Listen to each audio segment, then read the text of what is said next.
सत्यवती बजै। एउटा अटल विश्वास छ कसैले सुन्नेछ भन्ने।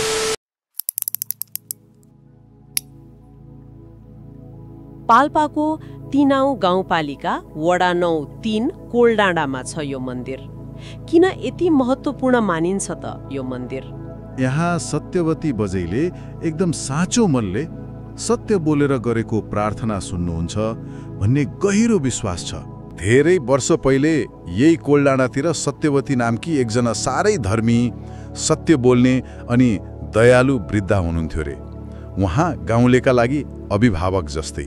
मान्छेहरू आफ्नो दुःख, पीर, मर्का, घर झगडा सबै उहाँलाई सुनाउँथे। उहाँ एकदम धैर्यले सुन्नुहुन्थ्यो अनि सधैँ सत्य र न्यायको पक्षमा सल्लाह दिनुहुन्थ्यो।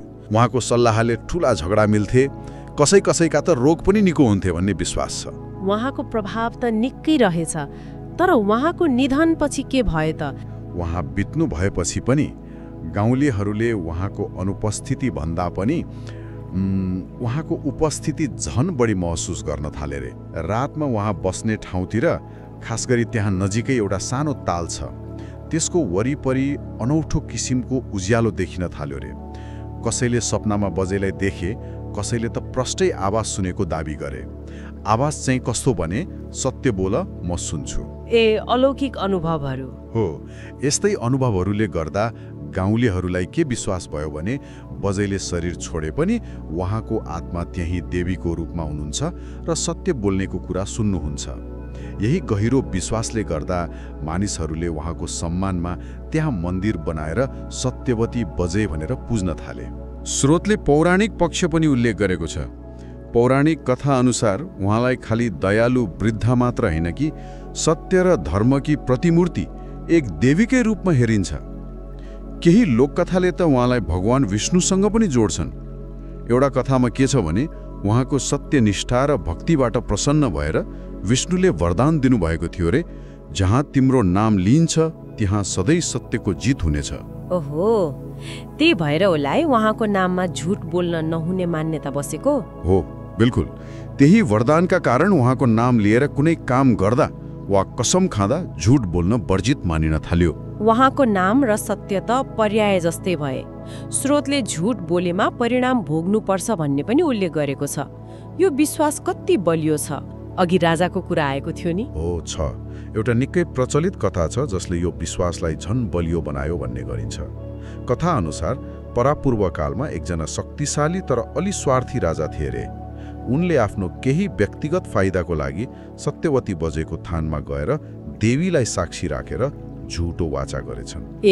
देवीकै अगाडि? हो। राजालाई लाग्यो होला कसले थाहा पाउँछ र।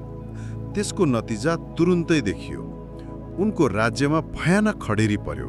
पानी नै परेन, अन्नबाली सुक्यो, मान्छे वस्तुभाव भोकले मर्न थाले, महामारी फैलियो, जताततै हाहाकार भयो। अनि राजाले के गरे? अन्ततः राजालाई आफ्नो गल्ती महसुस भयो। उनले बुझे कि यो सब देवीको नाममा झुट बोलेको परिणाम हो। त्यसपछि उनी हतार हतार सत्यवती बजेको थानमा गए, आफ्नो गल्ती स्वीकार गरे, देवीसँग माफी मागे र सधैँ सत्य बोल्ने वाचा गरे।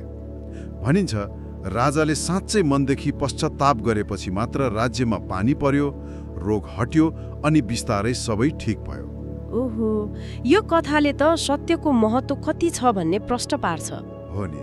यही घटनाले गर्दा देवीको नाममा झुट बोल्न हुँदैन भन्ने मान्यता झनै बलियो भयो रे। यसले त यो केवल अन्धविश्वास मात्र होइन, बरु समाजलाई नैतिक बाटोमा हिँडाउन सहयोग गर्ने एउटा तरिका पनि रहेछ भन्ने देखाउँछ। त्यसो भए आजको यो कुराकानीबाट के बुझियो भने सत्यवती बजै मन्दिर खाली एउटा मन्दिर मात्र होइन, यो त सत्य, विश्वास, प्रकृति अनि मानवीय आस्थाको एउटा गहिरो सङ्गम रहेछ। यसको भूगोल, यसको इतिहास अनि सत्यसँग जोडिएको यो शक्तिशाली मान्यता सबै मिलेर यसलाई एकदमै विशेष बनाएको छ, हैन त? आजको यो जानकारीमूलक कुराकानीको लागि समय दिनुभएकोमा सबै श्रोताहरूलाई धेरै धेरै धन्यवाद। आशा छ सत्यवती बजै मन्दिरको यो चर्चा यहाँहरूलाई मन पर्यो होला। फेरि अर्को अङ्कमा नयाँ विषय लिएर आउनेछौँ। नमस्ते।